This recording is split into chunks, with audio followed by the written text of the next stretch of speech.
Alors, sur le sujet qui nous intéresse aujourd'hui, donc c'est un sujet que vous avez abordé, oui, à travers le droit pénal des affaires.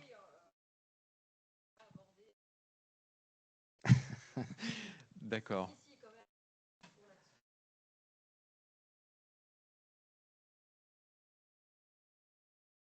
Ok, alors en une vingtaine de minutes, je vais vous expliquer comment on met en place un dispositif, comment on s'organise en termes de compliance en entreprise. Donc maintenant, vous connaissez, nous, notre business model, c'est une industrie aéronautique et spatiale, France-étranger. Quelle relation on a avec l'instance dirigeante, comment ça se pilote, et puis comment on opère avec l'extérieur. Donc je vous parlerai de l'AFA, un peu de l'avocat, mais également, je vais rajouter également les ONG, ça peut vous intéresser, les parties prenantes, comme ça j'ai anticipé des questions. Alors la compliance, c'est quoi? C'est tous les pros. Alors donc c'est en français, on traduirait par conformité, mais le terme est impropre. Il y a un grand débat sur les auteurs sur le sujet, puisque conformité renvoie plutôt à des concepts d'ingénieurs en termes de qualité. Or, c'est un terme inventé par les Américains, c'est très légal, c'est très juridique, de responsabilité juridique, et donc c'est plutôt, je préfère utiliser le terme compliance, c'est plutôt l'ensemble des processus qui est destiné à garantir que l'entreprise, ses dirigeants, ses collaborateurs respectent les normes légales, donc la loi, les règlements, mais également des principes éthiques. D'accord? Et donc la mise en œuvre de ce processus compliance, vous comprenez, en termes de source du droit, peut découler à la fois d'obligations légales, mais pas seulement, également des principes éthiques. Euh, alors l'éthique, ce sont des principes moraux que vous appliquez à une activité professionnelle. Donc vous avez une éthique de la médecine, une éthique des magistrats, une éthique des avocats. Pour l'entreprise, c'est également très lié aux valeurs que veut dégager une entreprise.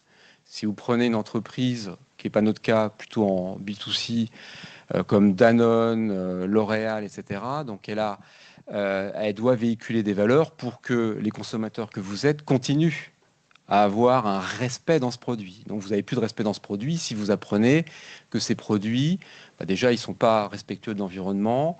L'eau que vous achetez, donc c'est le scandale qu'a connu Nestlé, en fait, c'est pas l'eau de source, comme on le pensait, c'est une eau qui est polluée.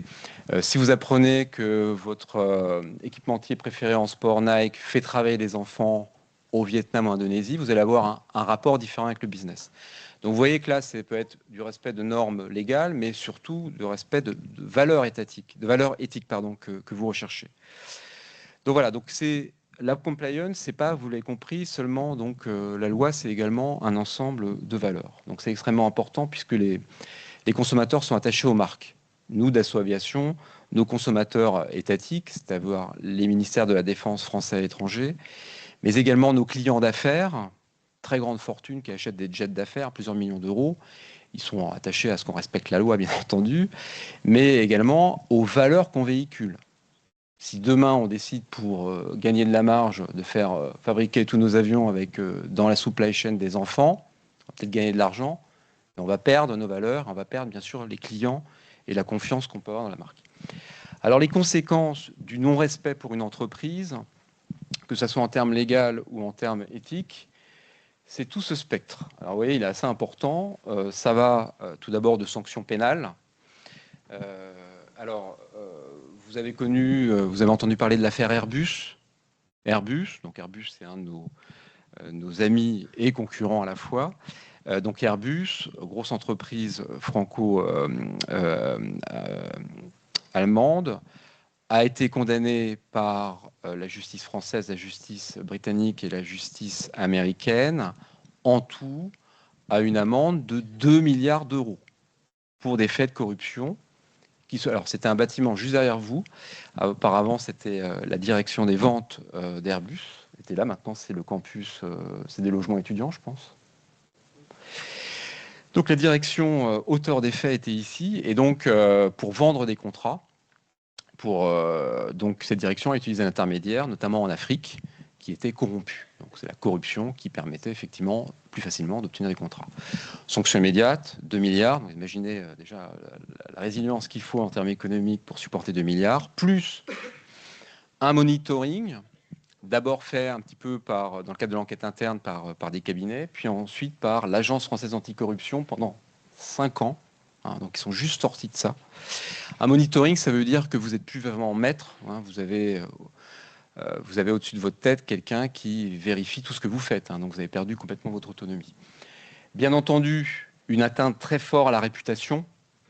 Hein, d'être condamné pour corruption, c'est quand même pas, en termes de vente, quelque chose d'extrêmement positif. C'est la perte de confiance de nombreuses parties prenantes, notamment les banquiers. Quand vous êtes condamné, les banquiers, généralement, ils ne veulent plus vous prêter de l'argent. Donc ça peut être la mort, effectivement, d'une entreprise. Et puis vous avez tout un ensemble aussi de ce qu'on appelle en France de peines complémentaires qui sont associées à la condamnation, qui sont l'interdiction de soumissionner à des marchés publics. C'est pour ça que nous, Dassault Aviation, qui opère avec les États, ça serait la mort de la société, une condamnation pour corruption. Alors Airbus, d'un point de vue juridique, n'a pas été condamnée puisqu'elle a plaidé coupable et elle a fait un accord transactionnel. On joue sur les mots, mais ça leur a permis d'échapper aux applications, aux effets directs de la loi Sapin 2 de décembre 2016.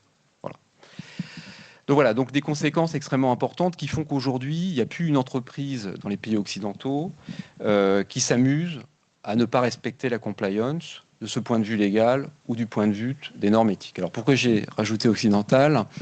Parce que nous sommes en guerre économique, que notre système, notamment de valeurs, mais également de droit, n'est pas le même dans d'autres régions du monde. Les Chinois, par exemple, effectivement, ne s'astreignent pas les mêmes règles. Donc, il y a une concurrence déloyale qui s'opère avec les Chinois, qui vont pas, eux, hésiter à corrompre parfois des interlocuteurs publics.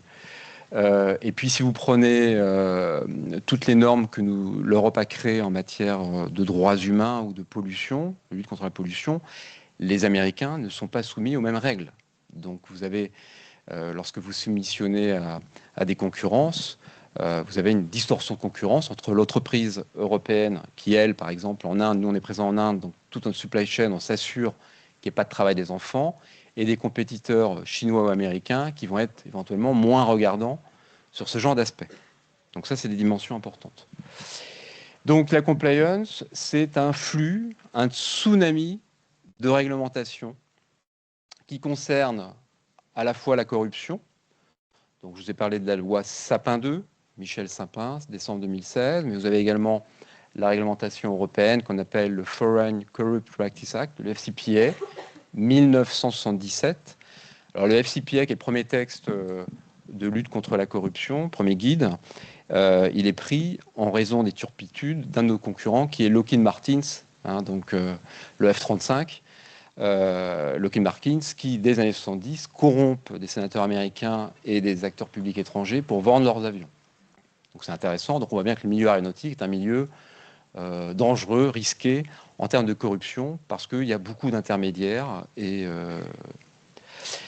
Donc vous avez également des réglementations en Angleterre qui sont assez connues, l'UKBA. Mais aujourd'hui, vous avez dans tous les pays du monde, en Inde, même en Indonésie qui est très corrompue, vous avez des réglementations anticorruption. Donc aujourd'hui, tous les pays du monde se sont alignés du fait de condamnations de grandes entreprises. Je vous ai parlé d'Airbus, mais de très nombreuses entreprises françaises entre 2010 et 2020, avant la loi Sapin 2, ont été condamnées par les Américains. Alstom, vous connaissez peut-être l'affaire Alstom, 800 millions. L'amende record, c'est la BNP, un banquier, 8 milliards. Alors c'est pas seulement pour de la corruption, mais c'est également pour la violation de sanctions économiques. Les Américains décident avec qui vous pouvez faire du commerce. Donc si jamais vous faites du commerce avec des personnes qui sont listées par le ministère de l'Industrie américain, vous pouvez être soumis à une sanction, donc ce qui était le cas. Donc si vous vendez, je sais pas, des Coréens, à des Iraniens, etc., etc. Donc effectivement, vous avez ce champ des lois export contrôle et pays sous sanction, qui pour nous est devenu un risque très très important, plus que le risque corruption, parce que ça signifie suivre quelle est la politique US en matière de commerce international. Dans notre activité Falcon, nous, jet d'affaires, on est obligé de regarder, d'être extrêmement vigilant pour savoir à qui on vend les produits. Et puis, je vous ai parlé de la vente, mais nous, on les soutient également. Un avion, c'est comme une voiture, vous l'achetez, Et après, vous avez les chevaux de garagistes régulièrement pour avoir des contrôles techniques. Bon, c'est encore plus réglementé pour l'aéronautique, hein, évidemment. Vous avez des autorisations de vol ou pas. Donc, on a une activité soutien extrêmement importante dans 90 pays du monde. Et donc, on doit s'assurer, par exemple, que quand on envoie une pièce pour réparer un avion, ou lorsqu'on le répare nous-mêmes dans notre réseau de stations-service, comme un garagiste, la personne qui se fait réparer est bien une personne qui n'est pas listée. Or, c'est difficile quand vous travaillez dans le monde du luxe, puisque dans le monde du luxe, vous avez des montages de structures de sociétés qui sont extrêmement complexes. Vous avez souvent, on va le dire poliment, une recherche d'optimisation fiscale en allant s'installer dans des paradis fiscaux, premièrement. Deuxièmement, vous avez des structures de sociétés complexes comme le trust qui rend difficile la question de savoir qui est véritablement le patron de l'entreprise. On appelle ça le bénéficiaire effectif ou l'ultimate beneficial owner, donc le UBO. Et donc, ça nous met sous tension parce que nous, on doit nous assurer que la pièce, encore une fois, d'avion qu'on envoie, elle part à une personne qui n'est pas sous embargo. Donc, pas de Russes, pas d'Iraniens, etc., etc. Donc, c'est vraiment un domaine extrêmement compliqué pour nous sur le domaine civil. Les normes, alors nous, on est assez faiblement concernés par tout ce qui est normes sur la concurrence, mais l'activité de l'autorité de la concurrence est très forte également avec des amendes extrêmement importantes. Et puis nous, on est soumis donc, aux différentes lois climat qui nous obligent à décarboner, donc à être plus rigoureux en termes d'environnement. Et puis, bien sûr, le devoir de vigilance. Les Français sont les champions du monde de la réglementation. Alors, on a inventé l'impôt sur le revenu dans les années 1910. On a inventé également le respect des droits humains à travers la loi de 2017, la loi qu'on appelle devoir de vigilance, qui a été adoptée par l'Union européenne en 2024 à travers une directive, et qui nous impose, lorsque on a une activité d'achat, c'est-à-dire ça touche nos fournisseurs, la supply chain, à nous assurer effectivement qu'il y a un respect des droits humains. Ça veut dire pas de travail des enfants, pas de travail forcé, égalité homme-femme, des salaires décents, et pas de discrimination, etc., etc. Donc autant ça, vous l'imaginez bien, c'est réalisable de vous en assurer dans votre entreprise, en France, pas trop de problème. Quand vous avez vos employés à l'étranger, si vous vous installez en Inde, en Égypte, bon, vous allez le faire respecter, mais vous voyez que ce n'est pas tout à fait le même contexte. Vous êtes dans des contextes où parfois il n'y a pas d'égalité homme-femme, le cas de l'Inde par exemple. Et puis, on vous demande également de le faire respecter sur les fournisseurs. Vous n'êtes plus chez vous, là. Vous êtes dans la relation d'achat, et donc il faut savoir, vous assurer que votre fournisseur également respecte les mêmes principes. Et le débat qu'on a eu, c'est de savoir jusqu'où il fallait aller. Est-ce qu'il faut aller jusqu'au fournisseur du fournisseur, ou est-ce qu'il faut aller jusqu'au fournisseur du fournisseur du fournisseur? On appelle ça le rang 1, rang 2, rang 3 et rang 4. Donc voilà où on en est aujourd'hui. Donc c'est des obligations assez importantes qui fait que la compliance a de bons jours devant elle. Alors comment on fait? Donc on met en place un programme de compliance. Alors on a des guidelines je vais vous présenter la corruption. Sur la corruption, donc nous on a un référentiel qui est le référentiel établi par l'Agence française anticorruption. C'est l'application de la loi Sapin 2 anticorruption 2016, donc publiée. Et vous avez un ensemble de dispositifs que vous devez mettre en œuvre au sein de votre entreprise si vous y êtes soumis. Donc nous, à une certaine taille, vous êtes soumis. Donc je crois qu'il y a à peu près plus de 2000 entreprises françaises qui sont soumises. Et puis les autres sont fortement sollicités à le faire pour prévenir les risques de corruption. Et vous avez donc, vous voyez, différents piliers à mettre en œuvre. Donc ces piliers, je vais enlever ma veste, il fait une chaleur de... Vas-y. Puis en plus avec les spots, comme un one-man show. C'est la star, t'as le droit de tout faire. Alors, tu as de l'eau si tu veux. Oui, j'ai vu. Donc vous avez trois... Vous m'entendez sur le micro? Non. Vous avez trois piliers principaux qui sont aujourd'hui devenus, c'est ce que j'ai écrit dans mon livre, qui sont devenus la référence en fait de tout programme compliance, que vous fassiez de la compliance anticorruption, de la compliance, pour l'ouvrir, merci, de la compliance en protection des données RGPD, compliance IA qu'on est en train de faire, compliance droits humains, export contrôle, etc. C'est toujours la même méthodologie maintenant qu'on applique. C'est tout d'abord, les textes visent à s'assurer l'engagement de l'instance dirigeante. The tone from the top, c'est la formule anglo-saxonne. Donc il faut que ce soit le PDG, le board, la direction générale qui impulse la démarche. Premier pilier. Si elle n'impulse pas la démarche, ça ne marchera pas, vous n'aurez pas de budget, et puis tout le monde s'en foutra, aucune direction vous suivra, aucun métier vous suivra. Donc ça doit venir du haut, c'est pour ça que quand l'entreprise de vos rêves, quand vous regardez sur le site internet, vous trouverez le code anticorruption, la charte des valeurs, qui est préfacée par le PDG, ce qui montre son engagement. Ensuite, la cartographie des risques. Quel que soit votre futur métier, vous allez participer inévitablement dans le monde d'aujourd'hui à de la cartographie des risques. Donc là, je vous parle de la cartographie des risques corruption. Et comme son nom l'indique, elle vise à déterminer votre niveau de risque par rapport à votre business model. Donc une cartographie des risques d'une entreprise aéronautique comme nous n'est pas la même qu'une entreprise de textile, qu'une entreprise IT, etc., etc. Mais toutes les entreprises ont une cartographie des risques dont vous établissez des scénarios de risque. Donc exemple, pour nous, les métiers à risque et les métiers de vendeurs en particulier qui vont se rendre à l'étranger, en particulier dans des pays à risque. Et particulièrement lorsqu'ils ont en plus affaire, parce qu'on n'a pas le choix, à des intermédiaires. D'accord? Donc ça, c'est ce qu'on appelle les scénarios de risque. Et donc, au vu de ça, vous allez, troisième pilier, devoir le gérer. Donc, une fois que vous avez identifié votre risque, vous en assurez la gestion, et vous en assurez la gestion à travers, effectivement, un dispositif de prévention. Et la prévention, c'est un peu ce que je fais ce soir. C'est notamment de la formation. Donc voilà les processus qui vont participer à la gestion du risque. Donc tout ceci, c'est le décryptage en fait, des 50 pages que constitue le guide de l'AFA que je vous ai montré précédemment. Donc il faut un code de conduite anticorruption. Donc on décrit ce qu'on attend des collaborateurs, ce qu'on attend également des parties prenantes, d'un intermédiaire, etc., d'un acheteur, d'un fournisseur. On va ensuite mettre en place un dispositif d'alerte, c'est-à-dire que la loi qui le prévoit, c'est-à-dire qu'il doit exister une hotline, alors c'est souvent des plateformes qu'on utilise, et chaque collaborateur ou partie extérieure, partie prenante, a la possibilité de signaler un fait non conforme. Donc là, je vous parle de corruption, mais on l'a étendu à tout fait non conforme. Donc aujourd'hui, dans 90% des cas, ce sont plutôt des situations RH, de harcèlement moral, de harcèlement sexuel, de discrimination, de travail des enfants pour la vigilance. Obligation de la loi. La cartographie, je vous ai parlé. Ensuite, c'est le processus d'évaluation des tiers. C'est quelque chose que vous allez souvent entendre, on appelle ça les due diligence ou know your customer, your client. C'est KYC.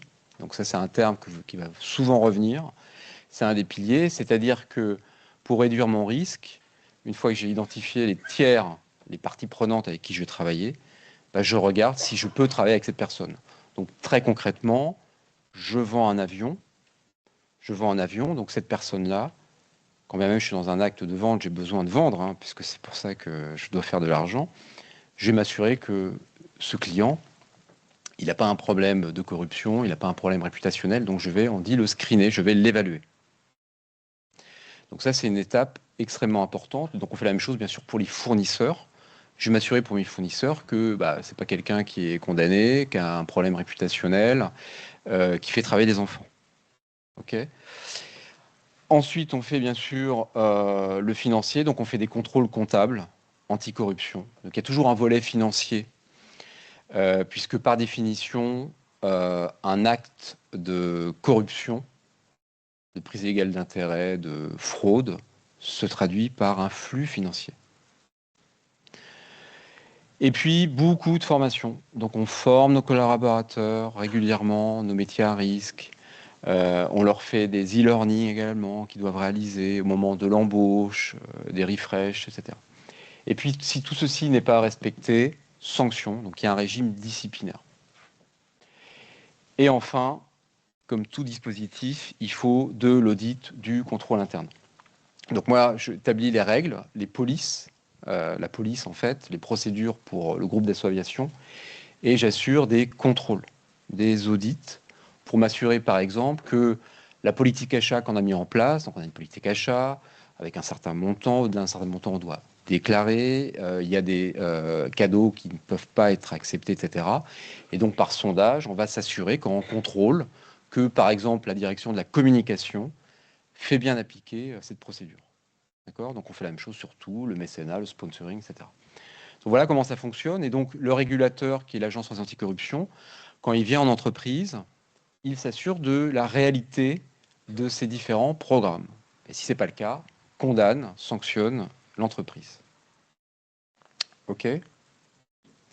Alors comment, une fois qu'on a établi comment on réalise un programme, comment, d'un point de vue RH, s'organiser pour la compliance. Alors je vous l'ai dit tout d'abord, alors là c'est le verbatim de l'AFA, de la loi Sapin 2. L'organisation, c'est encore une fois, je le martèle, c'est vraiment l'engagement d'instances dirigeantes. Ça ne va pas de soi. Ça vous paraît contre-intuitif parce qu'une entreprise, elle est faite pour gagner de l'argent. Donc gagner de l'argent, ça veut dire avant tout mettre en avant les directions qui gagnent de l'argent. Donc une direction qui fait gagner de l'argent, c'est une direction qui produit des avions, par exemple, et c'est une direction qui les vend. Tous ceux qui ne participent pas à ces deux fonctions, ils ne font pas gagner de l'argent à l'entreprise. Ils sont dans des fonctions de soutien. D'accord ? Donc c'est la problématique en fait des fonctions légales, dont fait partie la compliance, c'est d'être considéré souvent comme des centres de coûts, on coûte de l'argent. En réalité, non. On fait gagner de l'argent, enfin on évite en tout cas à l'entreprise d'en perdre, on évite à l'entreprise d'avoir une énorme sanction financière à 2 milliards pour Airbus, où on évite à une entreprise de perdre des clients parce qu'elle va avoir une atteinte réputationnelle. Donc ça ne va pas de soi, et donc nous, notre métier, c'est vraiment de bien faire comprendre, pas seulement au PDG, à la direction générale, mais également à tous les le senior management, tous les directeurs, de l'importance de ce sujet. Alors ça va de mieux en mieux, parce que c'est une fonction maintenant qui est vraiment née en France avec la loi Sapin 2, donc qui est récente, qui est née en 2017, donc 8 ans. Et même on peut considérer que c'est 6 ans si vraiment on considère que ça a vraiment commencé en 2018. Donc c'est une fonction relativement récente dans le monde de l'entreprise, mais qui commence effectivement à s'ancrer. C'est une fonction effectivement, comme je vous l'ai dit, qui nécessite des compétences extrêmement transverses. Donc peut-être que certains d'entre vous iront dans le monde de la compliance, puisque la compliance, c'est pas seulement des légales, c'est pas seulement des juristes, c'est de plus en moi mon équipe elle est mixte, c'est aussi des auditeurs. Donc j'ai une école de commerce avec moi, parce que vous l'avez compris, on fait beaucoup de contrôles internes, on est sur des domaines extrêmement techniques comme le contrôle comptable, anticorruption. Quand vous faites un plan antifraude, ça nécessite un peu de connaissances financières, etc. Donc voilà, donc c'est extrêmement intéressant puisque vous êtes vraiment au cœur du dispositif de la société en termes de gestion des risques, vous l'avez compris. Ça c'est juste un schéma pour vous montrer que il y a plusieurs acteurs qui vont intervenir. Il vous reste quand même, il y a toujours quand même dans les entreprises, à côté du directeur de la conformité ou compliance, vous avez un directeur juridique. Donc moi j'ai des interactions avec le directeur juridique. Le directeur juridique s'occupe des contrats, il s'occupe des assurances, il s'occupe de la propriété intellectuelle. Et donc je suis en relation avec lui parce que quand on fait un contrat, je vais décider avec qui, enfin je vais donner mon autorisation pour contracter avec une personne après l'analyse de risque. Mais ensemble, on va poursuivre l'exécution du contrat. Je vais lui demander de mettre des clauses anticorruption dans le contrat, des clauses RGPD, des clauses de devoir de vigilance. Là, on est en train de faire des clauses IA dans nos contrats. Donc, on a vraiment une relation très proche. Je suis très proche également du directeur de l'audit, vous l'avez compris. Donc, on se répartit la tâche. Aujourd'hui, la compliance, de plus en plus, est en train de prendre le pas sur le contrôle interne, hors opération. Donc, ça, c'est une évolution que je vois se dessiner. Compte tenu de notre savoir-faire, effectivement, l'entreprise nous confie tout ce qui est le contrôle des réglementations, contrôle interne des réglementations. Et donc, il reste au contrôle interne dit audit, tout le contrôle opérationnel, à savoir le contrôle qualité produit, le contrôle performance. Mais il y a quand même un champ initial de l'audit qui est en train de disparaître, qui rejoint la compliance. Et le troisième champ, c'est le contrôle financier. Le contrôle financier, généralement, il est fait par l'extérieur, par des commissaires aux comptes. Donc voilà. Très en lien également avec les ressources humaines. Pourquoi ? Parce qu'on gère de plus en plus le dispositif d'alerte interne. Vous avez vu l'alerte interne, l'alerte RH, les situations de harcèlement moral, harcèlement sexuel, discrimination. Donc, elle nous remonte. Et moi, pour le groupe d'Assaut Aviation, avec mon équipe, on assure les enquêtes internes. Donc, on réalise des enquêtes internes. Alors, sur les faits de corruption, c'est extrêmement rare. On a eu jamais corruption. On a eu un cas de fraude dans un bureau étranger. On a licencié, bien sûr, l'argent. Mais c'est essentiellement des enquêtes, des suspicions de harcèlement moral ou harcèlement sexuel. Donc dans ce cadre-là, vous comprenez bien que je suis très en lien avec la direction des ressources humaines, parce qu'ensemble, au vu de ce retour d'expérience, du bilan que je peux faire, on met en place des plans de prévention des faits de harcèlement moral, harcèlement sexuel, d'égalité homme-femme, etc. Et puis, bien sûr, très lié avec la direction financière, puisqu'il y a tout le contrôle comptable anticorruption. Ce que j'ai oublié de vous dire pour l'aviation d'affaires, c'est que nous sommes rentrés depuis l'année dernière dans le monde du luxe. Donc, c'est une directive de l'Union européenne, donc c'est la 6e directive de l'Union européenne contre le blanchiment d'argent. Et donc, l'Union européenne considère que l'activité de la vente d'avions d'affaires, tout comme les yachts d'affaires, tout comme l'immobilier, toutes ces niches-là, donc des ventes à plusieurs millions d'euros, sont des activités hautement à risque en termes de réception d'argent sale et donc de blanchiment. Et donc, on est passé dans le monde donc, du luxe avec l'obligation d'avoir une compliance au niveau des banques. Donc voilà, donc on a dû se former. Et donc, dans ce point de vue-là, avec la direction financière, on assure vraiment le plan en fait anti-blanchiment. Donc vous voyez que c'est extrêmement complet. Donc, bon, ça je le passe. Alors, on a un sujet aujourd'hui, c'est pour les entreprises françaises du moins, c'est où doit être rattachée cette fonction conformité. Il y a différents modèles. Donc nous, on a fait le choix, un peu comme les Américains, d'avoir une direction compliance autonome. Ça veut dire que moi, je relève directement du PDG, donc ce qui donne une grande force par rapport à ce que j'écris, par rapport aux autres, à mes homologues et aux autres directeurs. Donc ça, c'est un modèle. Aujourd'hui, on estime que tout juste 30% des entreprises françaises dans ce modèle-là, d'avoir une direction compliance autonome. On a encore une grande majorité qui est soit rattachée à la direction d'audit et du contrôle interne. Donc le directeur compliance, il ne relève pas directement du PDG, il relève d'un directeur de l'audit. Bon, donc on est à un niveau en dessous. Ou alors on est encore dans le modèle initial français en 2017, c'était vraiment rattaché à la direction juridique. Alors peut-être que vous ne voyez pas l'intérêt, il est quand même assez important, puisque quand vous relatez des problématiques de fraude, de corruption à un directeur, c'est pas la même chose que d'aller voir directement le PDG. Vous comprenez bien que c'est pas. Et quand vous discutez d'un budget, d'orientation stratégique, c'est pas la même force d'avoir le lien d'être N-1 et non pas N-2.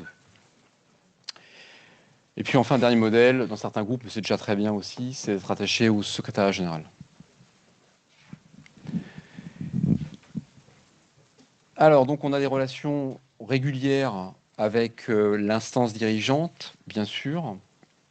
Donc, il y a un reporting, quel que soit le niveau de rattachement, avec le PDG. Le PDG, il est très, très concerné par la matière, puisque c'est une matière qui ne peut pas être déléguée d'un point de vue juridique. Il n'y a pas de délégation de pouvoir. En droit, vous savez que vous pouvez déléguer votre responsabilité à travers une délégation de pouvoir. Vous ne pouvez pas le faire en matière de compliance. Donc ça veut dire que, in fine, qui va aller en prison, je la fais courte, c'est le PDG. Et puis l'auteur des faits quand même. Donc c'est comment dire en anglais, c'est un incentive assez important quand même. Donc il a quand même un intérêt sur cette matière, lui directement le PDG. Donc le PDG, lui, d'un point de vue pénal, il va être pris individuellement. Et puis souvent également, on emmène avec le PDG la personne morale, la société. Donc c'est une double condamnation, c'est une double condamnation de la personne physique et de la personne morale. Alors c'est l'intérêt un peu des conventions judiciaires d'intérêt public, les CJIP, d'Airbus par exemple. L'intérêt d'Airbus, c'était quoi? C'était de plaider coupable pour pas avoir la condamnation et donc pouvoir continuer, pas peine automatique, à travailler avec les autorités d'État. Et puis 2, de faire échapper l'instance dirigeante. C'est ça l'intérêt de la CJIP. Et une des critiques qui est faite à la CJIP, c'est qu'effectivement, elle fait condamner les entreprises supportent des grosses amendes, mais jamais le dirigeant. Donc voilà, donc moi je reporte, je parlais de moi, régulièrement, donc quand je veux en fait, au PDG sur mes sujets. Ensuite, fréquemment au CODIR, donc on a un comité de direction, un COMEX si vous voulez, donc assez régulièrement, 2 fois par an, je fais une présentation de bilan. Donc là, je viens d'en sortir, hein, le bilan de ce qu'on a mis en place en compliance, et donc une présentation de la cartographie des risques. Donc je l'approche sous forme de risque. Ensuite, vous avez nos instances de contrôle au-dessus, le conseil d'administration. Donc même chose, il y a une présentation de la compliance qui est faite au conseil d'administration à travers une réunion.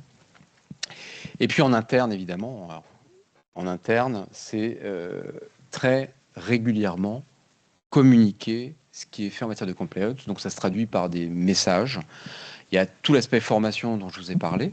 Donc vous faites une formation pour les acheteurs, les vendeurs, les financiers, la RH sur la protection des données RGPD, l'anticorruption, le blanchiment, l'IA, etc. Mais vous avez aussi des messages. Donc de plus en plus en entreprise, on fait des flashs. On fait également des Ethics Day. La semaine dernière, j'étais invité à l'Ethics Day d'Orange. On fait des benchmarks entre nos programmes. Donc on se présente nos programmes pour faire des retours d'expérience.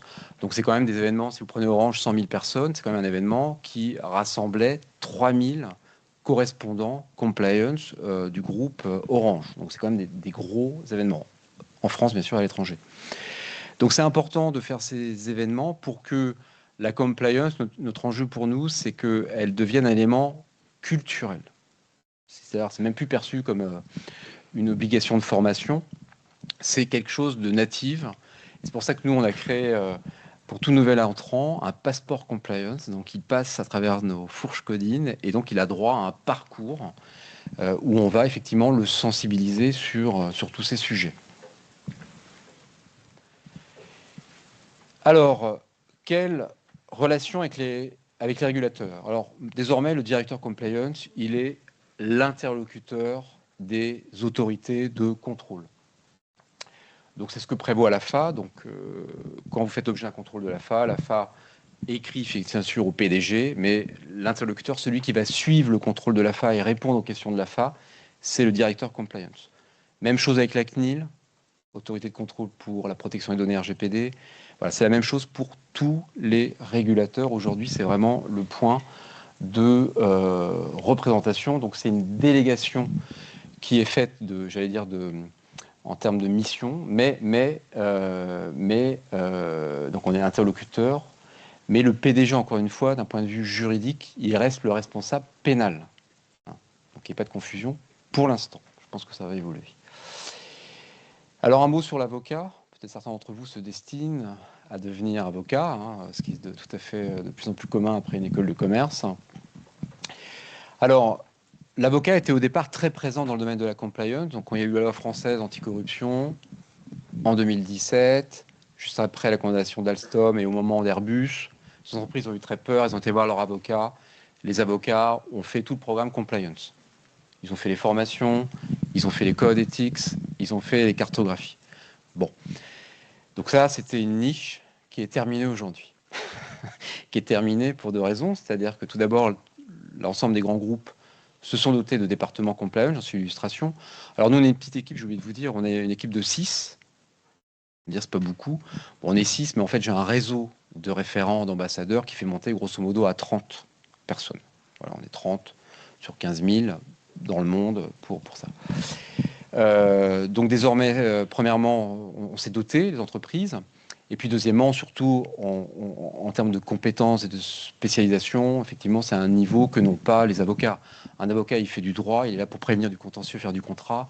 Il n'a jamais été formé à faire des cartographies des risques. Il n'a jamais été formé à faire du contrôle interne. C'est un autre métier. En revanche, l'avocat a encore un rôle important pour les petites entreprises, donc toutes les PME, les ETI, qui n'ont pas les moyens d'avoir un département compliance. Et là, l'avocat est encore très important, effectivement, pour les aider.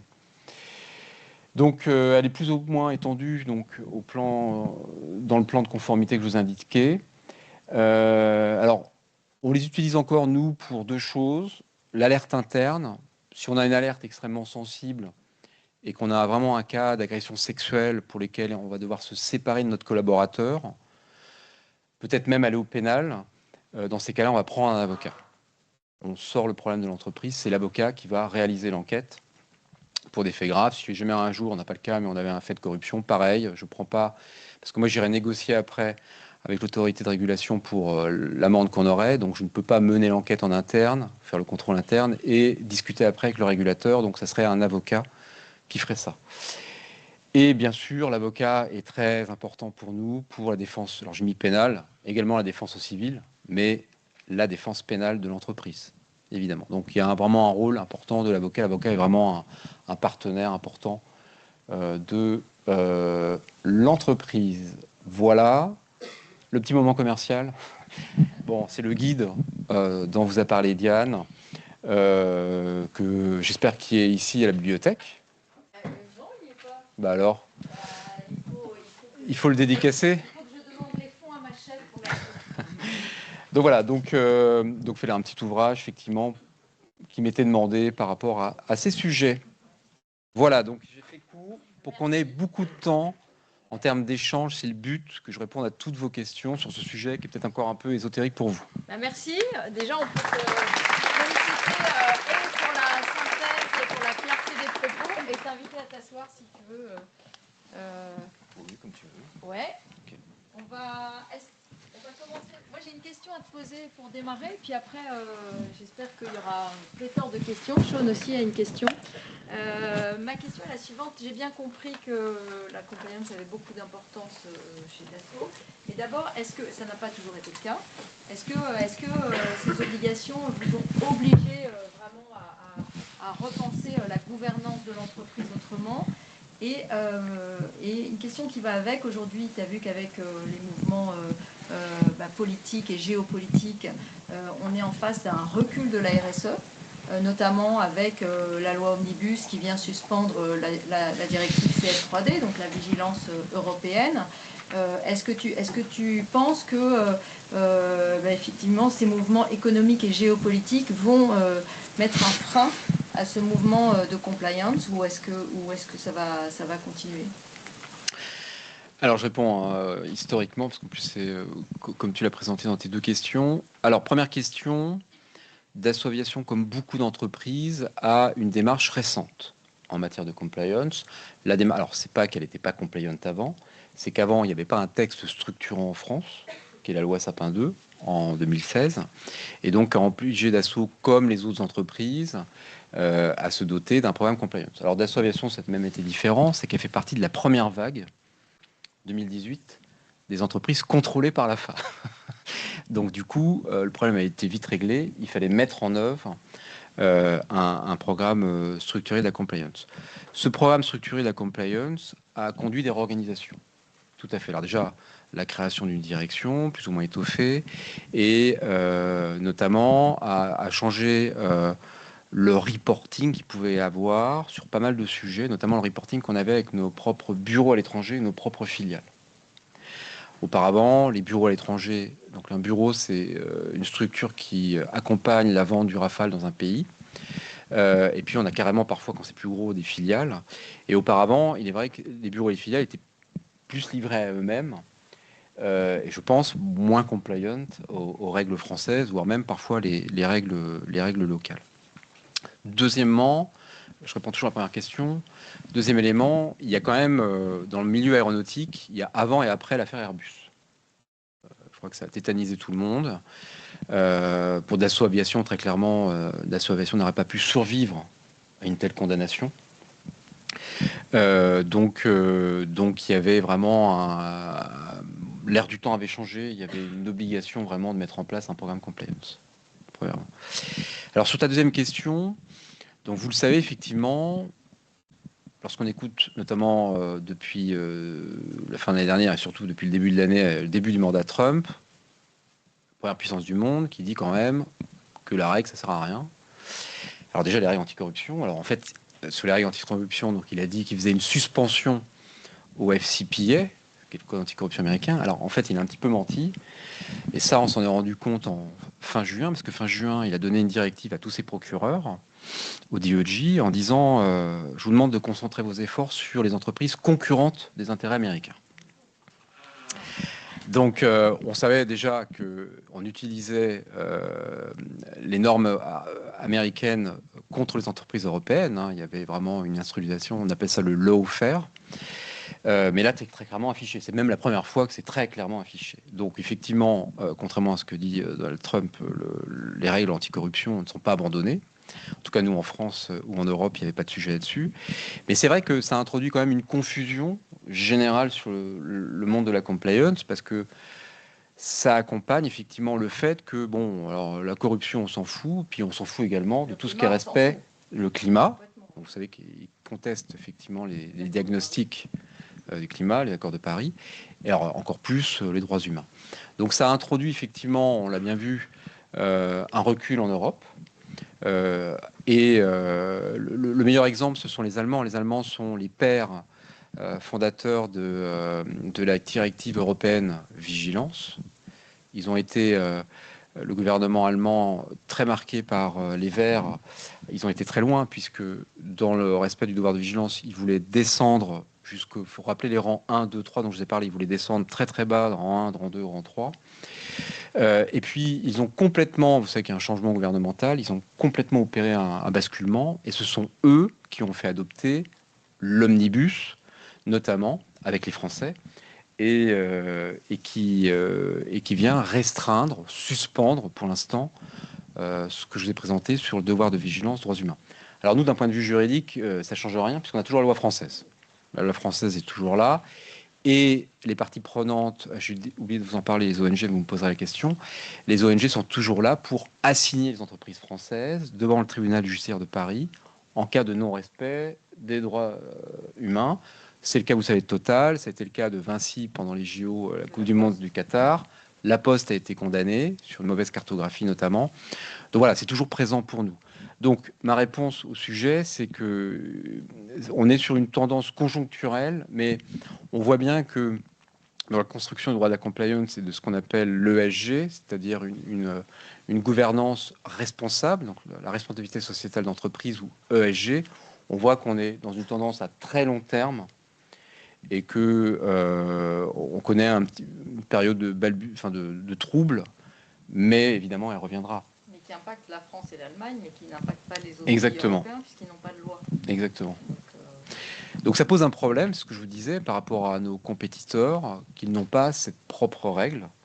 Après, ça rejoint aussi des valeurs. Ce que je dis toujours, c'est que quel que soit, même si jamais un jour on abandonnait la loi française, qui ne sera pas le cas, sur le devoir de vigilance, pour un groupe, c'est quand même difficile en termes d'image de marque, hein, d'imaginer un cas où vous allez avoir un sous-traitant qui fait travailler des enfants. C'est quand même extrêmement difficile d'un point de vue sociétal. Merci. Merci pour cette conférence, Emmanuel. Et peut-être que je me présente brièvement. Donc, moi, je suis Sean Skull et je travaille au think tank Schema Publica. Et je travaille notamment avec Diane sur ce genre de questions.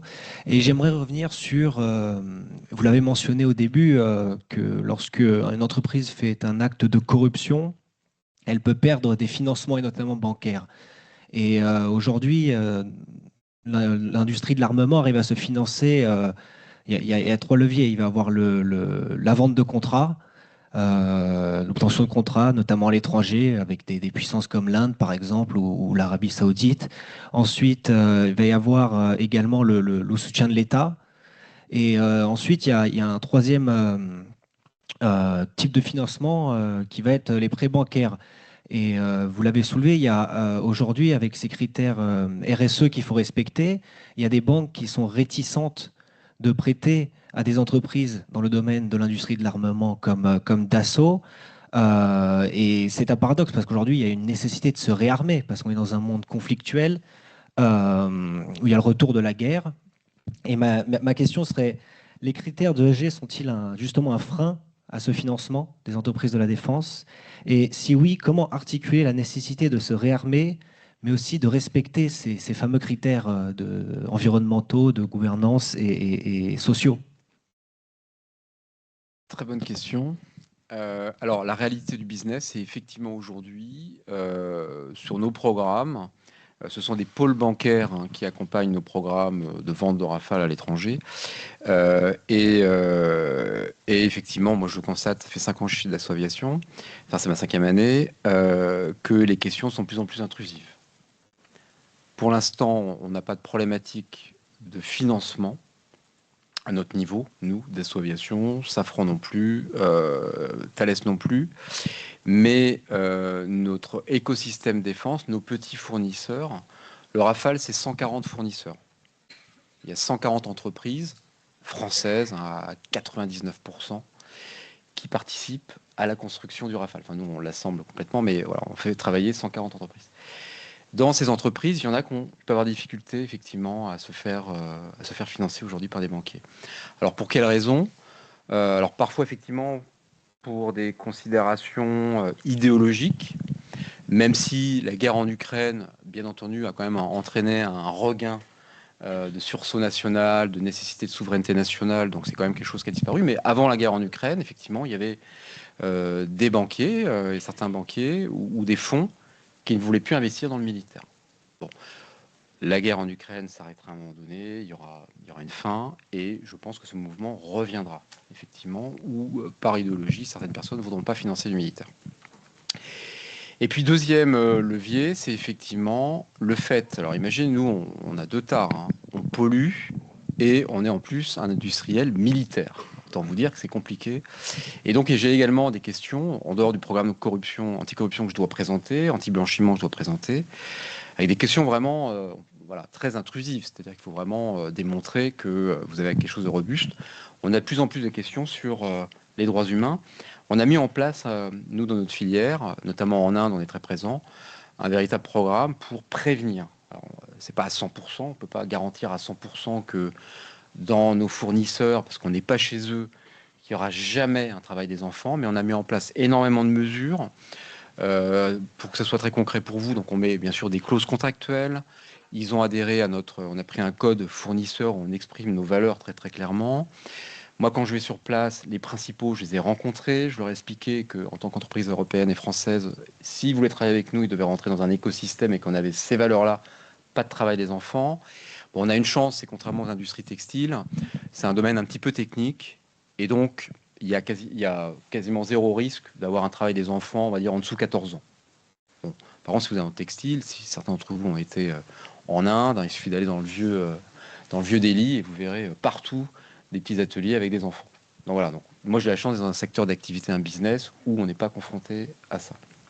Donc voilà, ça c'est sur cet aspect-là. Aujourd'hui, on voit une déviation qui est en train de s'opérer.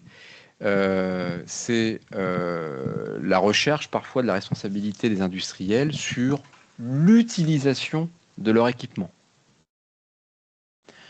Vous avez vendu un pays en 2000, en 2025, ce pays utilise votre armement pour aller bomber sa population, dans le cas d'un soulèvement populaire, ou d'aller bomber une population extérieure. Donc ça, c'est une nouvelle tendance, et donc une tendance des ONG qui viennent chercher la responsabilité, c'est pas notre cas, mais je pense à MBDA parce que c'est public. MBDA a été assigné récemment sur le devoir de vigilance devant le tribunal judiciaire de Paris, donc la loi de 2017, sur l'utilisation par Israël de leur armement dans le cadre des frappes notamment qui ont été faites à Gaza, entre autres. Donc on voit qu'il y a une extension, effectivement, il peut y avoir une utilisation de ce devoir de vigilance. Et je veux dire, en tant que juriste, enseignant, je crois qu'on dévoie complètement à ce qu'est... C'est un ancien magistrat qui a lancé cette action. Ben, ça ne m'étonne pas. Qui est maintenant chez Sherpa. Je ne peux pas en dire plus. Ok. De toute façon, c'est quelqu'un qui connaît très très bien les textes et qui essaie de le dérouler. Il y a encore eu de la presse aujourd'hui, je crois, sur ce sujet. Donc c'est pas du tout le sens de la loi de 2017.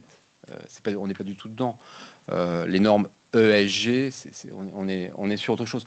Donc là, on est dans l'utilisation du droit comme arme pour faire prévaloir effectivement des convictions extrêmement fortes. Et vous pouvez utiliser les dispositifs de loi climat, par exemple, considérant qu'une industrie aéronautique pollue. Je suis désolé, on a tous une conscience écolo, mais on est aujourd'hui incapable de produire un avion à l'hydrogène ou de faire voler un avion avec de l'électricité. On ne sait pas faire aujourd'hui en 2026. Hein, et vous ne verrez pas ça avant 25 ans peut-être. Ce n'est pas possible. Donc, c'est soit on est en mode régression sociétale, il n'y aura plus d'aviation, puisqu'on n'est pas capable de voler sans polluer, ou alors on accède dans certains domaines d'activité en réduisant. Alors nous, c'est ce qu'on fait dans le cadre des programmes, nous et les autres. On a créé un carburant qui est décarboné, donc ça s'appelle le SAFT, qui pollue un peu moins, etc. Donc c'est beaucoup plus cher, c'est plus cher à produire le moteur, c'est un carburant plus cher, mais qui a un taux, alors je ne suis pas un spécialiste, on a des spécialistes chez nous, sur le E, l'environnement, qui dépollue un petit peu. Alors oui, on va prendre des questions maintenant dans la salle. Bombarder Emmanuel de questions.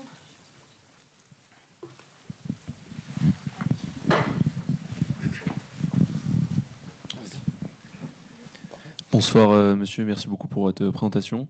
Moi j'ai une question, vous en avez un peu parlé avec le benchmark chez Orange. Je veux savoir quelle était votre relation entre votre département et le département compliance des autres entreprises. Je pose cette question parce que je me doute que vous partagez des conseils comme chez Orange, mais voilà, je me dis s'il y a un de vos concurrents qui tombe pour fraude, j'imagine que voilà, vous apitoyez pas non plus sur son sort. Enfin voilà, vous n'avez pas non plus donné les techniques que vous utilisez. Donc voilà, je voulais savoir. Alors, en fait, les techniques de lutte contre la fraude, elles sont connues, c'est celle de l'AFA. Donc, non, mais très bonne question. Alors, oui, effectivement, comme dans tout professionnel, le benchmark est très important. Alors, nous, aéronautique, on a un groupement des industries françaises aéronautiques, ce qu'on appelle le GIFAS, qui rassemble l'ensemble des industries françaises, aéronautiques et spatiales. Donc, dedans, il y a Airbus, Thales, Safran, Dassault, enfin, vraiment le fleuron français. Et donc, on se voit une fois par trimestre. Et donc, on a, dans ce groupement industriel, donc, il y a un comité purement juridique contrat, il y a un comité export, et on a un comité compliance. Donc, moi, je vois mes homologues, je suis même le président de ce comité, j'ai été élu récemment, et on se voit et on échange de bonnes pratiques, effectivement. Alors encore une fois, tout est connu en fait, mais parfois il peut y en avoir un qui a une bonne idée en termes de training. On va créer un nouvel outil, un motion design, etc., une vidéo. On va se dire tiens, c'est une super idée. Et du coup, on revient avec cette idée, puis on va le faire. Récemment, ce qu'on a mis en place tous, c'est des ethics days, c'est-à-dire on utilise soit la date, il y a un jour anticorruption, soit une autre date, mais on fait un événement dans la société pour embarquer tous nos collaborateurs. Même chose au niveau international. Justement, c'est ma présentation que vous avez vue. Donc, on fait ça la semaine prochaine. Et là, je suis avec nos concurrents, mais néanmoins collègues, Lockheed Martin, Leonardo, donc les Français. Enfin voilà, toutes les grandes entreprises aéronautiques du monde. Et là encore, on a ce benchmark outre-Atlantique qui est toujours très intéressant. Donc, c'est vrai que c'est une matière récente. Je pense qu'on a une très bonne communauté en benchmark énormément. On a des veilles réglementaires et on regarde ce qui s'est passé. Quand un de nos concurrents, effectivement, est soumis à condamnation, on essaie de comprendre le mécanisme qui a conduit à ça. Généralement, on n'apprend rien. C'est toujours la même chose. Un acte de corruption, la corruption se fait par une somme d'argent, par l'emploi d'un proche, Voilà, c'est assez usuel, en fait.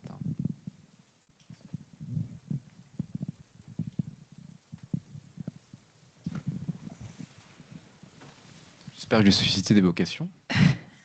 Bonsoir, je vous remercie pour cette présentation. Vous avez souvent évoqué donc, la loi Sapin, et comme c'est une loi qui aborde le sujet des lanceurs d'alerte, je me demandais si chez Dassault, vous aviez une procédure interne qui était bien déterminée, ou si vous aviez plutôt tendance à renvoyer les personnes qui ont été entamées ces démarches vers des autorités externes.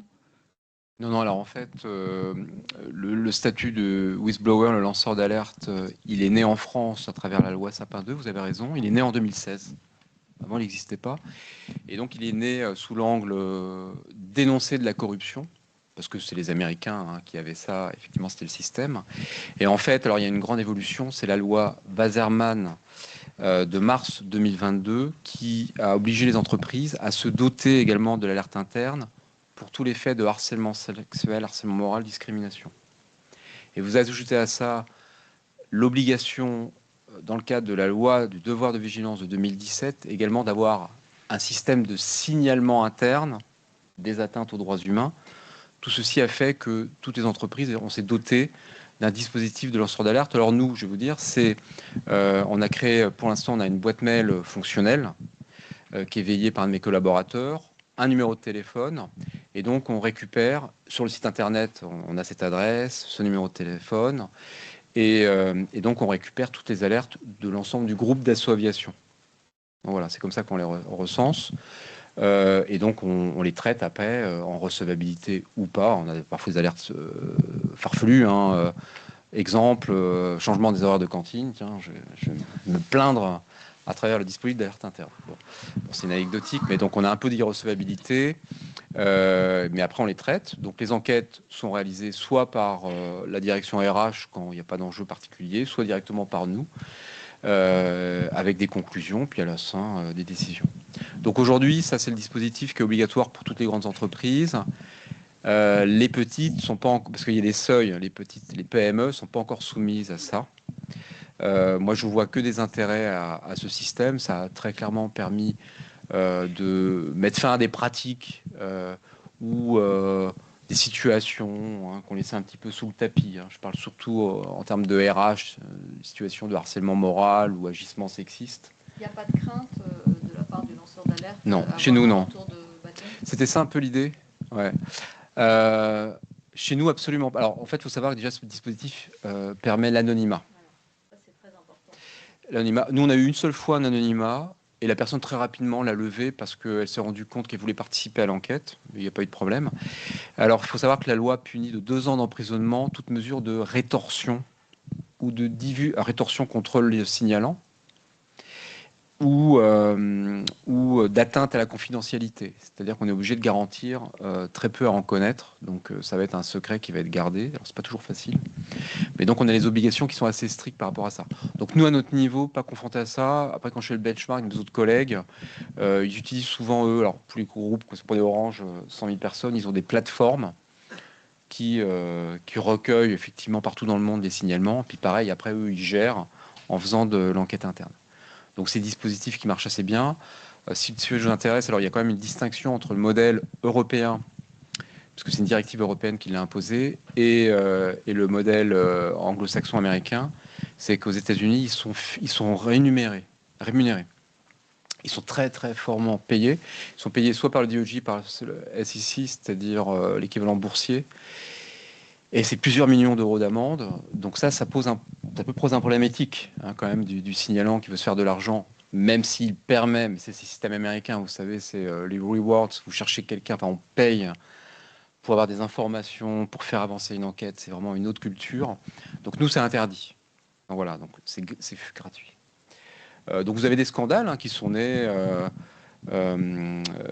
Clearstream, par exemple, est né grâce à un lanceur d'alerte, un whistleblower. Donc c'est un système qui fonctionne très très bien, qui a vraiment des effets extrêmement positifs. Et nous ici, quand on fait le retour d'expérience en 4 ans, il n'y a vraiment pas eu, de contestation. Et l'enjeu pour nous, c'est la crédibilité. Si vos collaborateurs croient au dispositif, à l'impartialité de ceux qui vont réaliser les enquêtes, ils vont rester en interne, ils vont faire confiance à l'entreprise. Si vous êtes dans une entreprise où on ne croit pas au dispositif, parce qu'il est mis à un mauvais niveau, que c'est la RH qui gère, mais elle est conflictée, elle est à la fois jugée partie, etc., à ce moment-là, ils vont à l'extérieur, vous avez raison, et ils iront porter plainte. Ils utiliseront les syndicats également, ils utiliseront les défenseurs des droits, mais ça sortira de l'entreprise, et là, les effets sont catastrophiques. Bonsoir et du coup merci pour votre intervention. Ma question donc est la suivante. Vous dites qu'avec la loi vigilance, vous faites attention notamment quant aux fournisseurs, mais est-ce que en aval vous avez un moyen de contrôle d'utilisation ou de l'emploi des armes que vous vendez dans le respect des normes éthiques qui vous sont imposées ou que vous imposez, ou bien est-ce qu'une fois que l'arme est vendue en soi, vous n'avez plus aucun lien avec celle-ci et du coup ça ne vous regarde pas entre guillemets? Alors, stricto sensu, nous, par exemple, on ne vend pas d'armes. On vend le vecteur qui va porter l'arme. Non, mais c'est important. Non, mais on n'est pas missilier. L'avion, on le vend nu. Après, on le vend nu. Et ensuite, c'est MBDA ou des Israéliens ou des Américains qui vont le doter. C'est important. Donc, il n'y a pas d'armement d'assaut aviation qui frappe quelqu'un. Non, mais donc, c'est un usage indirect. Mais votre question est tout à fait pertinente. Parce que vous allez me dire, bah oui, mais sans votre vecteur, le missile, il ne va pas parvenir à la cible. Vous avez parfaitement raison. Et et on ne vendra pas l'avion. Donc, c'est très simple, hein. Tout d'abord, on parle bien sûr du militaire. Le militaire, c'est pas Dassault Aviation qui décide, c'est l'État français. Et on n'est pas, c'est partout dans le monde, c'est l'État, donc c'est le ministère de la Défense, le ministère des Affaires étrangères, qui décide à travers une licence d'exportation. Donc là, il y a tout un système administratif extrêmement lourd, extrêmement cadré. Et donc, c'est l'État français qui autorise ou pas la vente de l'avion, du sous-marin, d'une frégate, d'un char à un client militaire étranger. Donc, vous voyez quand même la recherche de responsabilité, vous voyez tout de suite vers qui il faut aller. Nous, on ne peut pas vendre à un pays, on ne peut pas vendre à la Russie. Quand même la Russie considérait à juste titre que notre avion est le meilleur du monde. C'est pas possible. Bon. Ensuite, effectivement, nous, une fois qu'on a vendu l'avion, notre obligation contractuelle s'éteint. On va faire un petit peu de, on va la réparer quand il a besoin, quand le client a besoin, mais nous après c'est terminé. Donc le fait qu'il soit utilisé plus tard pour aller frapper des populations, pour attaquer un pays, imaginez on aurait vendu à la Russie attaquerait l'Ukraine avec nos avions. Enfin, je veux dire, la responsabilité, elle est quand même difficile. S'il y a une responsabilité à aller chercher, c'est ce qu'on dit aux ONG, c'est l'État. C'est l'État qui a décidé à un instant T de doter de notre équipement un pays étranger. L'armement, les industries d'armement, c'est un commerce légal.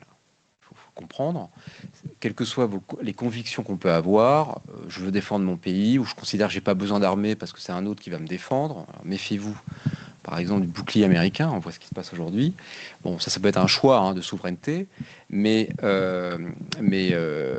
l'industrie d'armement comme le commerce des armes, le commerce d'une arme de guerre, d'une Kalachnikov, etc., c'est un commerce qui est légal parce qu'il est encadré. Il est encadré, il est soumis à des licences, à des autorisations. Donc voilà.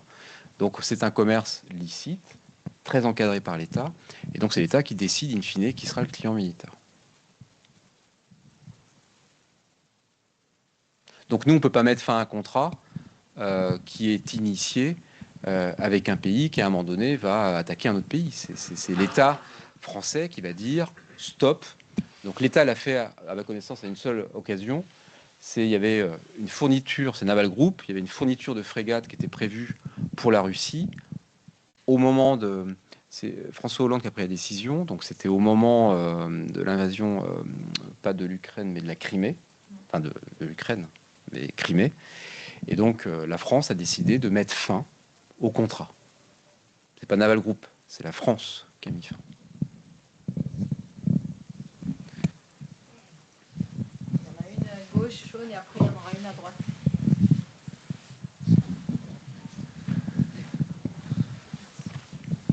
Bonsoir.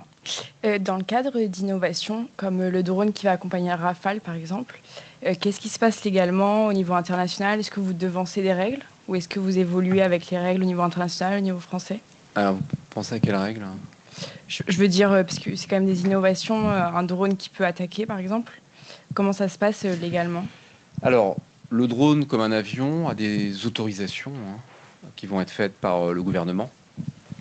Donc ça va être le même système, quelle que soit la technologie, un char, un moyen naval. Donc c'est une autorisation, encore une fois, d'exportation. Alors, les sujets qui sont intéressants sur le drone, et un sujet passionnant d'un point de vue éthique, c'est jusqu'où on va en intelligence artificielle. C'est-à-dire que ce que le drone est piloté, ou est-ce qu'à un moment, on décide qu'il n'y a plus de pilote? Donc là c'est intéressant. Donc on est, nous, dans le cadre de programmes européens que nous avons, c'est public, donc bien sûr je vous parle que ce qui est public. C'était intéressant. L'Europe, la démarche de la Commission européenne, c'était OK, on finance ce type de projet qui est très innovant, mais la contrepartie, c'est qu'on veut qu'il y ait une approche éthique. Donc on a mis en place une approche éthique sur ce programme. Et l'approche éthique, c'est notamment un grand principe que même respectent les producteurs d'IA, génératifs, etc. C'est le principe de la supervision humaine. In fine, c'est un homme, effectivement, qui est en pilotage.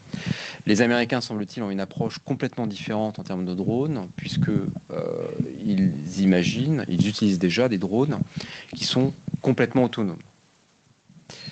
Et si vous lisez, si le sujet vous intéresse, lisez la presse, vous verrez qu'il y a des suspicions très fortes que sur certaines frappes qui ont été faites par les Israéliens pendant la campagne de Gaza, il y aurait des frappes qui ont été faites sans supervision humaine. C'est-à-dire que tout était paramétré initialement sur des cibles et après, c'est la machine qui fait le reste. C'est-à-dire qu'à aucun moment, vous avez un humain à la fin qui peut appuyer sur un bouton pour mettre fin à la frappe. Donc voilà, donc ça c'est des enjeux. Après la technologie drone, c'est pas le but de la conférence, mais c'est aujourd'hui l'aviation de demain, c'est un avion piloté avec autour un essaim de drone. Donc voilà. Donc c'est ce que font toutes les armées. Ce sera la même chose pour les Américains. Et donc un essaim de drone donc contrôlé par la main de l'homme. Nous, c'est notre système. Les Américains ont une approche qu'ils considèrent qu'ils pourraient effectivement envisager que ça soit plus du tout piloté par l'humain, que la machine. Donc c'est intéressant. Moi, je vous dis, nous, on a pris une charte sur l'intelligence artificielle parce qu'on commençait à avoir des collaborateurs qui utilisaient en source ouverte, DeepL, que vous connaissez bien, pour traduire, par exemple, des contrats en arabe.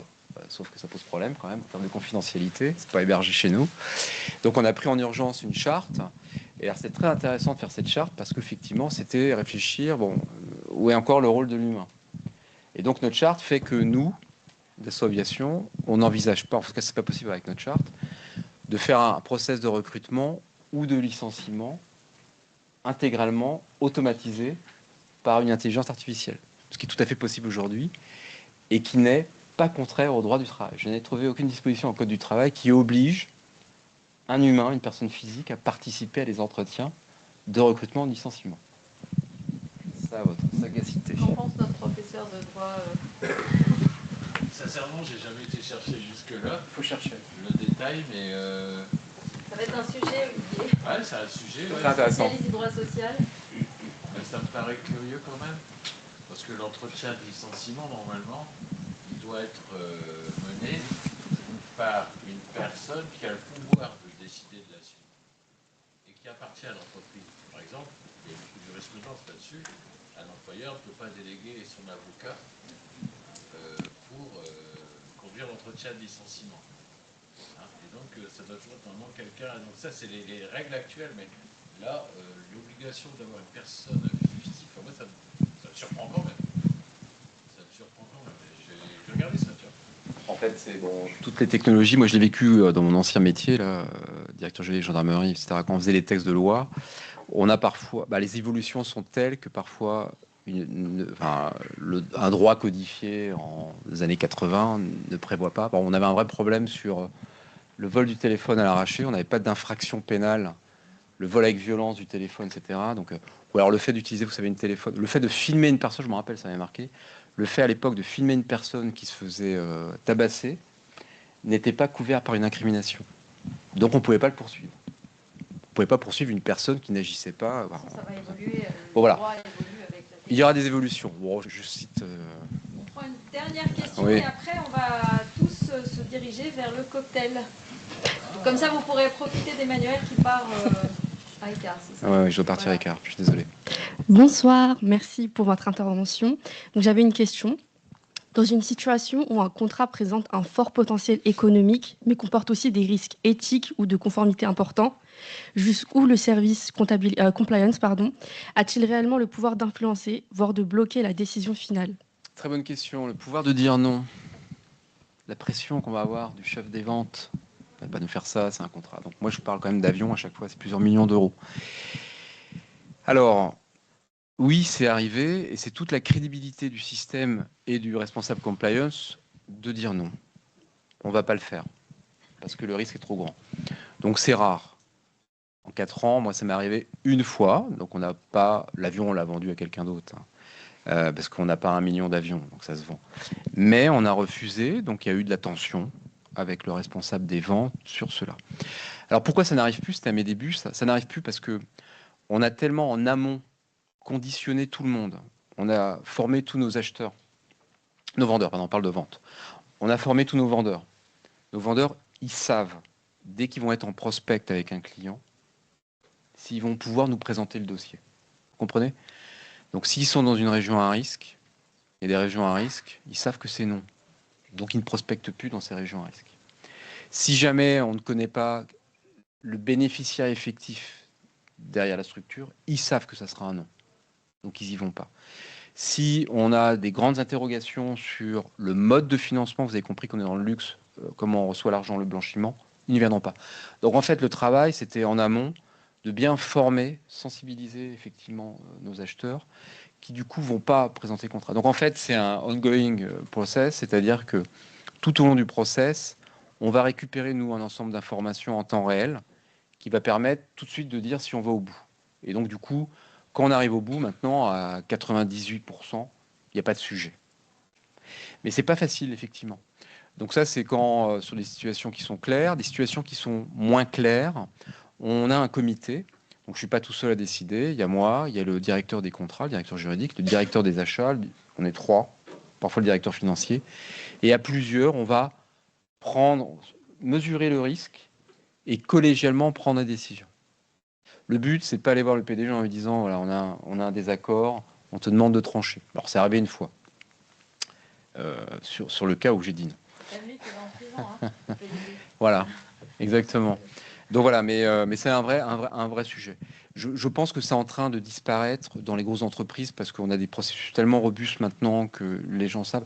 Même chose pour le cadeau. Hein. Avant, on avait des questions existentielles sur le cadeau. Est-ce que je le reçois? Je prends le cadeau, je dis rien. Aujourd'hui, recevoir une Rolex, ce n'est plus possible. Il y a 10 ans, il y a 20 ans, c'était régulier. Une Rolex, vous savez, c'est une montre à 10 000 euros. Hein. C'était à la limite que les gens ne se posaient même pas la question. Bah, bien sûr, j'ai pris la Rolex. Hein, considéré comme un acte de corruption. Donc voilà, donc on a énormément évolué grâce à la loi Sapin 2. Eh ben, je pense qu'on peut remercier et chaleureusement applaudir Emmanuel pour le temps qui nous a été donné de partage. C'était absolument passionnant. Merci beaucoup.